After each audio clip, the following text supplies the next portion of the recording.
Objective series में हम लोग देखते हैं पहला क्वेश्चन। देखो एक फिगर आपके पास गिवन है, इसमें बोला है कि यल जो है वो यम के पैरेलल है और हम लोगों को इस यक्स की वैल्यू को फाइंड आउट करना है। क्लियर? यल और यम अगर ये दोनों पैरेलल हैं तो यहाँ पे देखो ये जो 3y एंगल है और ये 2y + 25 है, ये दोनों इक्वल होंगे। क्यों? क्योंकि अल्टरनेट इंटीरियर एंगल बना रहे हैं। ठीक है, तो अगर ये अल्टरनेट इंटीरियर एंगल है तो ये दोनों एंगल आपके इक्वल आएंगे। आप यहाँ राइट कर सकते हो 3y = 2y + 25। ये कैसे एंगल है? Alternate interior angle. क्लियर हुआ? अब यहाँ पे देखो 3y है, ये 2y है। अगर आप इसको ट्रांसपोज करके इधर लेके आओगे 3y - 2y कितना हो जाएगा? ये y होगा, y = 25। तो y की वैल्यू कितनी मिल गई? 25 मिल गई। हमें x की वैल्यू फाइंड आउट करना है। अब ये दोनों एंगल कैसे एंगल हैं? ये वर्टिकली अपोजिट एंगल हैं। ये दोनों अगर वर्टिकली अपोजिट एंगल हैं तो अगर मैं इस एंगल को फाइंड आउट कर लूँ तो यहाँ से x की वैल्यू मिल जाएगी। अब यहाँ पे देखो, इसको पहले फाइंड आउट कर लेते हैं। ये लिखा हुआ है 2y + 25। y की वैल्यू कितनी मिल चुकी है? 25। तो ये 2 × 25 + 25 = कितना? 25 × 2 = 50, 50 and 25 75, ये हो गया। अब ये जो 75 आएगा ये x + 15 के इक्वल होगा, क्योंकि आपस में ये दोनों क्या है? वर्टिकली अपोजिट एंगल हैं। तो यहाँ पे लिखेंगे हम लोग x + 15 = 75 because both are vertically opposite angle. Clear? ये x हो गया 75 - 15, कितना आ गया यहाँ पे? 60। तो x की वैल्यू कितनी हो गई? 60। आपका ऑप्शन जो है फर्स्ट वाला बिल्कुल करेक्ट होगा। क्लियर?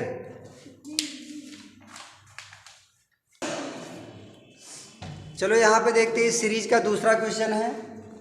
ये फिगर यहाँ पे गिवन है, इसमें देखो बोला है AB जो है वो HF के पैरेलल है। ये जो AB लाइन है वो इस HF के क्या है? पैरेलल है। आप इस लाइन को एक्सटेंड कर सकते हो, ठीक है, इसे बढ़ा सकते हो।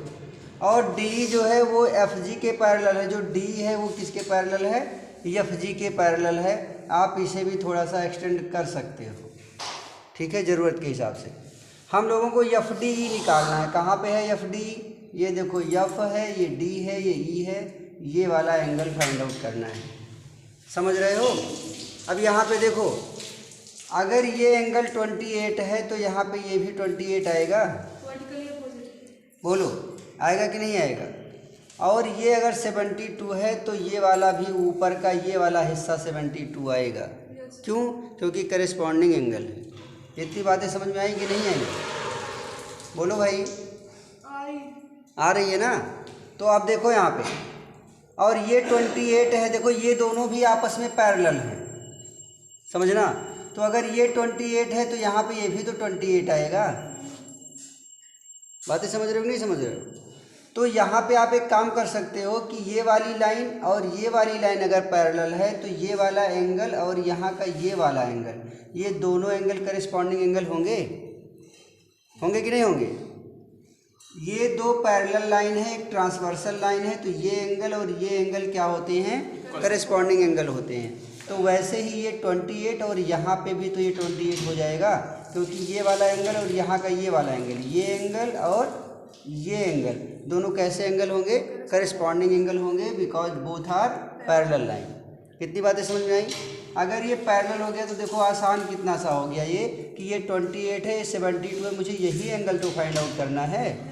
इसको अगर मैं x सपोज कर लूँ तो एक लीनियर पेयर नहीं बना रहा है, मतलब एक स्ट्रेट लाइन पे इतना जो एंगल बनने वाला है वो 180 डिग्री का बनेगा। तो यहाँ आप राइट कर सकते हो 28 + x + 72 = 180 डिग्री। x प्लस कितना होगा? ये 100 होगा, = 180 डिग्री। x होगा 180 - 100, देन x = 80 डिग्री। ठीक है। ऑप्शन में देखो क्या क्या था आपका? एक तो 108 था, दूसरा 80 था, और तीसरा 100 था, और लास्ट वाला था 90। तो यहाँ से आपका ऑप्शन भी जो है वो बिल्कुल करेक्ट होगा। देखो नेक्स्ट क्वेश्चन है आपका क्वेश्चन नंबर 3। यहाँ पे भी एक फिगर गिवन है, इसमें x की वैल्यू फाइंड आउट करनी है। देखो जरा ध्यान से, ये दोनों जो यहाँ पे आप लाइन सेगमेंट देख रहे हो दोनों क्या हैं? पैरेलल हैं। इसको यल और यम अगर सपोज करो तो यहाँ पे आपको मिल रहा है कि यल जो है वो यम के क्या है, पैरेलल है। अगर ये दोनों लाइन आपस में पैरेलल हैं तो ये वाला एंगल और ये वाला एंगल दोनों इक्वल होगा, because both are corresponding angle. ये दोनों एंगल अगर करस्पॉन्डिंग है तो ये 65 है, तो यहाँ पे ये भी तो 65 हो जाएगा। अब इस स्ट्रेट लाइन को देखो, यहाँ पे ये स्ट्रेट लाइन देख रहे हो, अब ये दोनों लीनियर पेयर बनाएगा, ठीक है, लीनियर पेयर बनाएगा, मतलब 65 के साथ ये जो एंगल आ रहा है दोनों का सम कितना हो जाएगा, 180 डिग्री होगा। इससे आप y सपोज कर लो तो यहाँ लिख सकते हो y plus 65 is equal to 180 degree लिख सकते हो। तो y is equal to 180 minus 65 कितना आएगा, 115 आएगा।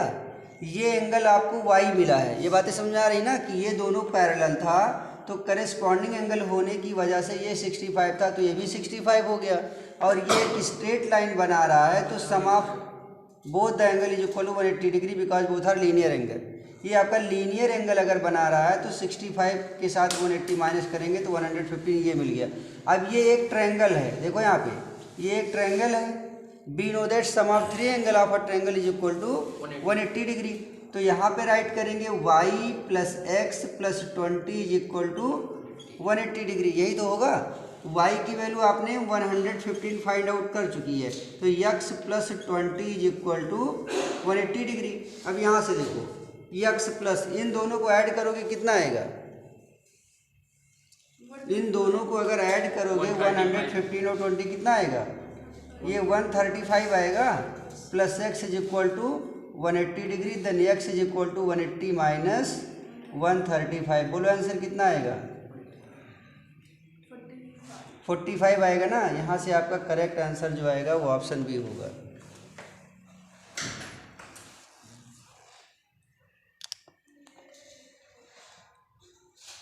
कल उसको बता दीजिएगा ट्रायंगल। चलो यहाँ पे देखो नेक्स्ट क्वेश्चन है आपका क्वेश्चन नंबर 4। यहाँ पे भी देखो एक फिगर गिवन है, इसमें ये भी बोला है कि सी जो है वो डी के क्या है, सॉरी ये जो आपका सी ए लाइन सेगमेंट है ये पैरेलल है किसके, डी एम के, ठीक है। इस गिवन फिगर में ये जो सी ए लाइन सेगमेंट है ये इस डी ए लाइन सेगमेंट के क्या है, पैरेलल है। हम लोगों को यहाँ पे एक्स की वैल्यू फाइंड आउट करनी है, समझ रहे हो ना। अब देखो क्या हो सकता है, ये 105 है, अगर इस वाली लाइन को हम पीछे थोड़ा सा एक्सटेंड कर दें, बढ़ा दें, तो ये पैरेलल तो इतने के था ही, अगर पीछे एक्सटेंड कर देंगे अभी भी तो पैरेलल ही होगा, होगा कि नहीं होगा। तो ये अगर 105 है तो ये भी तो 105 होगा, क्योंकि दोनों कैसे एंगल होंगे, करेस्पॉन्डिंग एंगल होंगे। और इसका भी कोई नाम रख लो, मैंने रख दिया एन, ठीक है। तो कहने का मतलब है कि ये जो सी ए एन था, ये जो सी ए एन है ये किसके इक्वल है, एम एन बी के इक्वल होगा, होगा कि नहीं होगा। ये एम एन बी के क्या है, इक्वल है, और ये दोनों 105 के इक्वल आएगा क्योंकि ये करेस्पॉन्डिंग एंगल है। इतनी बात समझ में आई। हाँ, ये जो आपका 105 है सी ए एन, ये इस एम एन बी के बराबर ही तो होगा, क्योंकि दोनों पैरेलल हैं। देखो ये दोनों पैरेलल अगर होते हैं तो ये एंगल इस एंगल के क्या होता है, बराबर होता है, करेस्पॉन्डिंग। तो ये भी तो दोनों बराबर हो जाएंगे करेस्पॉन्डिंग एंगल होने की वजह से। अब यहाँ पे देखो ये एक ट्रायंगल मिल रहा है एम एन बी, तो इसके दो एंगल पता चल गए हैं, तो तीसरा एंगल निकाल पाओगे। तीसरा एंगल कैसे निकलता है, मतलब बी एम एन, ये जो बी एम एन आपका आएगा, ठीक है, ये 180 में से अगर दोनों को ऐड करके माइनस कर दिया जाए तो मिल जाएगा। तो 180 में से दोनों को अगर ऐड करोगे तो ये 25 था और ये वाला 105 होगा, तो कितना हो जाएगा, 130 होगा। तो ये वैल्यू आपकी कितनी मिल जाएगी, 50। तो यहाँ पे आपको कितना मिल गया भाई, 50 मिला। अब अगर आपको ये x निकालना है तो बताओ, यहाँ पे लीनियर पेयर नहीं बन रहा है ये, 130, और अगर ये लीनियर पेयर बन रहा है तो 50 ये है और लीनियर पेयर 180 होना चाहिए, तो ये कितना बचेगा, 130 ही तो बचेगा। Mean x plus 50 is equal to 180 जब करोगे तो x is equal to 180 minus 50, ये यहाँ से आ जाएगा आपका 130 आ जाएगा। ठीक है, तो करेक्ट आंसर आपका यहाँ पे ऑप्शन ए होगा। जी हाँ, यहाँ पे देखो नेक्स्ट है question number 5। If x is equal to √5 + 2 then x - 1/x and x + 1/x की वैल्यू क्या आएगी। ठीक है, अब देखो बहुत ही आसान सा सवाल ये है। यहाँ पे बोला है कि x की जो वैल्यू है वो √5 + 2 है। ठीक है, आप लोगों को मैं देखो ट्रिक बता रहा हूँ क्योंकि ऑप्शनल ऐसे सवाल आ सकते हैं। ठीक है, उसके बाद मैं इसका जो है कंप्लीट मेथड जो होगा, जो लॉन्ग मेथड होगा, उसको भी मैं करा दूंगा। पहले यहाँ पे देखो x की वैल्यू अगर √5 + 2 है तो पहले इन दोनों का स्क्वायर करके चेक करो कि क्या दोनों के स्क्वायर का डिफरेंस 1 आता है। तो √5 का स्क्वायर करने पे 5 आएगा और 2 का स्क्वायर करने पे 4 आएगा, दोनों का डिफरेंस 1 आ रहा है। तो ऐसे जितने भी सवाल बनेंगे जिसमें दोनों का स्क्वायर करने पे डिफरेंस 1 आता है, उसमें अगर x की वैल्यू √5 + 2 यानी कि कुछ भी अगर यहाँ पे हो जिसका स्क्वायर करने पे डिफरेंस 1 आता है, उसमें 1/x की वैल्यू ऑलवेज इसी का निगेटिव होता है। समझे, अगर x की वैल्यू √5 + 2 है यहाँ पे, मतलब ऐसी कोई भी वैल्यू जिसका स्क्वायर करने पे उसका डिफरेंस अगर 1 आता है तो उसका जो रेसिप्रोकल होगा, मतलब जो 1/x होगा, वो हमेशा पॉजिटिव का निगेटिव, निगेटिव का पॉजिटिव आएगा। हम लोगों को फाइंड आउट क्या करना था, पहले x - 1/x फाइंड आउट करना है। तो ये हो गया √5 + 2 माइनस, और 1/x की वैल्यू कितनी है, √5 - 2, तो ये हो गया √5 + 2 माइनस √5 माइनस माइनस +2, ये प्लस माइनस कैंसिल हो गया, 2 और 2 4 हो गया। समझे, कितनी बात समझ में आई। अब देखो यहाँ पे अगर हम लोग प्लस वाला सॉल्व करें तो यहाँ पे क्या लगेगा, प्लस लगेगा, यहाँ पे क्या लगेगा, प्लस लगेगा, और अगर प्लस लगेगा तो देखो प्लस की वजह से ये वैल्यू प्लस आएगी, बट ये तो आपकी निगेटिव ही रहेगी। तो ऐसी सिचुएशन में देखो +2 और -2 कटेगा, तो ये +2 और -2 कटेगा, तो ये दोनों √5 प्लस में है, √5 प्लस में है, तो ऐसे केस में 2√5 आपका आंसर आएगा। समझ रहे हो नहीं समझ रहे हो? yes, तो एक बार पहले आप ये माइनस वाला कर लो। ठीक है, तो यहाँ पे √5 कैंसिल होगा, 2 और 2 कितना आएगा, 4 आएगा, और जब प्लस कर दोगे तो √5 ऐड होके ये दोनों माइनस होके कैंसिल हो जाएंगे। बातें समझ में आई। लेकिन अभी इसके पहले ये समझ लो कि ये √5 - 2 आया कहाँ से।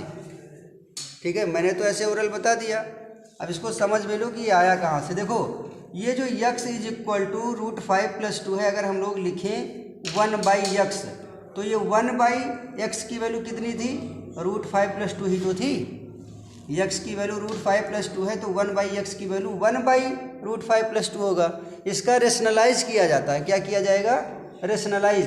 तो अगर ये प्लस है तो इसी के माइनस से क्या करना है, मल्टीप्लाई कर देना है। तो ऊपर की वैल्यू देखो √5 - 2 आ गया, और नीचे क्या होगा, a + b a - b means पहले वाले का स्क्वायर 5 आएगा, -2 और 2 का स्क्वायर 4 आएगा, तो कितना हो गया, √5 - 2, 5 में से 4 गया 1, तो √5 - 2 ही तो आया। मतलब जितने भी क्वेश्चन इस टाइप के बने जिसमें इन दोनों वैल्यू के स्क्वायर का डिफरेंस 1 आता हो, उसमें हमेशा रेसिप्रोकल पॉजिटिव का निगेटिव और निगेटिव का पॉजिटिव आएगा, डायरेक्ट सवाल सॉल्व होगा फिर। ठीक है, चलो देखो यहाँ पे नेक्स्ट है आपका क्वेश्चन नंबर 6। यहाँ पे देखो ये जो गिवन फिगर है इसमें पहले से गिवन है कि यल जो है यम के पैरेलल है। ठीक है, यल यम के पैरेलल है, तो यहाँ पे देखो अगर ये यल जो है इस यम के पैरेलल है, तो यहाँ पे ये जो 65 है वो इस वाले एंगल के इक्वल आएगा, क्योंकि अल्टरनेट इंटीरियर एंगल होगा। तो अगर ये 65 है तो ये वाला जो पोर्शन यहाँ देख रहे हो ये भी कितना आ जाएगा, ये भी हो गया आपका 65। ठीक है, अब यहाँ पे देखो एक डायरेक्ट फार्मूला हम लगाएंगे, पहले इसको फाइंड आउट करके इसको निकालना। एक तो ये तरीका होता है, एक फार्मूला ये होता है कि जो एक्सटीरियर एंगल होता है, जो एक्सटीरियर एंगल होता है वो सम ऑफ 2 इंटीरियर एंगल के इक्वल होता है, हमने शायद कल बताया था। तो जो एक्सटीरियर एंगल है वो x है, और जो दो अपोजिट इंटीरियर एंगल्स हैं वो 65 हैं और 40 हैं, तो ये कितना हो गया 105। तो एक तो ये तरीका था इसे सॉल्व करने का। दूसरा तरीका ये था कि ये एक ट्रायंगल बन रहा है तो यहाँ पे किसी भी ट्रायंगल के दो एंगल जब पता होते हैं तो तीसरा निकालने के लिए 180 में से दोनों को ऐड करके माइनस कर दिया जाता है। तो यहाँ पे फिर ये वैल्यू आएगी, फिर उसको 180 में से माइनस करेंगे तो ये आएगा। लेकिन एक डायरेक्ट फार्मूला होता है कि किसी भी ट्रायंगल के बाहर अगर कोई एक्सटीरियर एंगल है तो sum of two opposite interior angle के क्या होता है, इक्वल होता है। ठीक है, चलो यहाँ पे देखते हैं क्वेश्चन नंबर 7। इस गिवन फिगर में यल और यम दोनों आपस में पैरेलल हैं और यहाँ पे जो पी क्यू लाइन देख रहे हो इस यम वाली लाइन पे क्या है, परपेंडिकुलर है। ठीक है, अब यहाँ पे समझना, ये अगर परपेंडिकुलर हो गया तो ये 90 डिग्री हो गया। Yes sir. और ये यहाँ पे देखो लीनियर पेयर बना रहा है, तो 180 में से 125 माइनस करोगे कितना आएगा, 180 में से 125 माइनस करोगे कितना आएगा, 55 आएगा। तो ये तो 90 था और ये कितना होगा 55। तो यहाँ पे 90 और 55 को ऐड करके अगर 180 में से माइनस किया जाएगा तब भी इस x की वैल्यू हम फाइंड आउट कर सकते हैं। एक दूसरा तरीका जो मैंने अभी बताया, किसी भी ट्रायंगल का जो एक्सटीरियर एंगल होता है वो सम ऑफ टू इंटीरियर एंगल होता है। तो सबसे आसान तरीका यही होगा कि ये जो आपका 125 है ये एक्सटीरियर एंगल है, एक किसके इक्वल होगा, x प्लस 90 के इक्वल होगा। तो x इज इक्वल टू आपका 125 माइनस 90 आ जाएगा। तो कितना हो गया, ये x की वैल्यू आ गई 35। आपका ऑप्शन ए यहाँ पे करेक्ट होगा। ठीक है, नेक्स्ट क्वेश्चन देख लो। इसी समय आपका क्वेश्चन नंबर 8 है। यहाँ पे देखो ए बी जो है वो इस सी डी के पैरेलल है। ए बी क्या है, सी डी के पैरेलल है। यहाँ पे यक्स की वैल्यू फाइंड आउट करनी है। ठीक है, तो यहाँ पे बताओ इसको कैसे सॉल्व कर सकते हो। ये 132 है, ये 148 है। अब यहाँ पे ये दोनों तो पैरेलल थे, बट यहाँ पे ये लाइन थोड़ी सी बाहर की तरफ एक्सटेंड हुई है। ठीक है, अगर आप इसे ऐसे समझो कि इसको बाहर की तरफ एक्सटेंड कर लो और इसको बाहर की तरफ एक्सटेंड कर लो और यहाँ से भी एक पैरेलल लाइन इसके बीच में ऐसे डाल दो। अब बातें समझ में आ रही हैं। तो अब देखो ये सभी लाइन्स आपस में क्या हो गए, पैरेलल हो गए। तो जो एंगल यहाँ पे आएगा वही एंगल यहाँ पे आना चाहिए। Yes sir.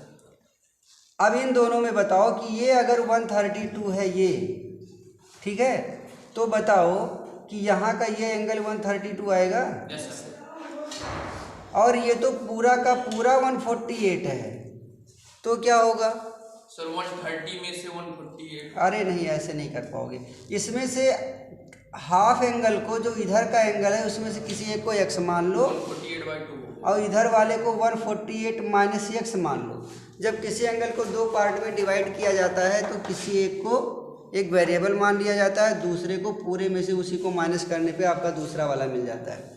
ठीक है, तो ये 132 और ये इतने को x माना गया, तो 132 और ये x हुआ। अब यहाँ पे बताओ कि ये भी तो एक लीनियर पेयर बना रहा है। 132 और x लीनियर पेयर बना रहा, तो x की वैल्यू कितनी आएगी, 180 माइनस 132 आएगा। कितना बचा, 48 आया। तो अगर x की वैल्यू 48 आ रही है तो यहाँ पे बताओ ये वाला एंगल आपको कितना मिल जाएगा, 148 माइनस x नहीं मिल जाएगा, मतलब 148 माइनस 48। तो ये जो एंगल है आपका कितना मिल गया, 100 मिल गया। और अगर ये 100 मिल गया तो ये दोनों पैरेलल लाइन ही तो है और ये दोनों एंगल करस्पॉन्डिंग एंगल होंगे। मीन्स जो x की वैल्यू आपकी आएगी यहाँ से, ठीक है, इसको x सपोज कर लिया गया था, एक्चुअल में ये भी x था, इसको y मान लो। तो यहाँ से y की वैल्यू आपका 48 आया है, तो जो ये आएगा एंगल वही एंगल ये भी तो आएगा। तो दोनों एंगल आपस में करस्पॉन्डिंग एंगल हैं, यानी कि x की वैल्यू भी आपकी कितनी आएगी, 100 आएगी। ठीक है।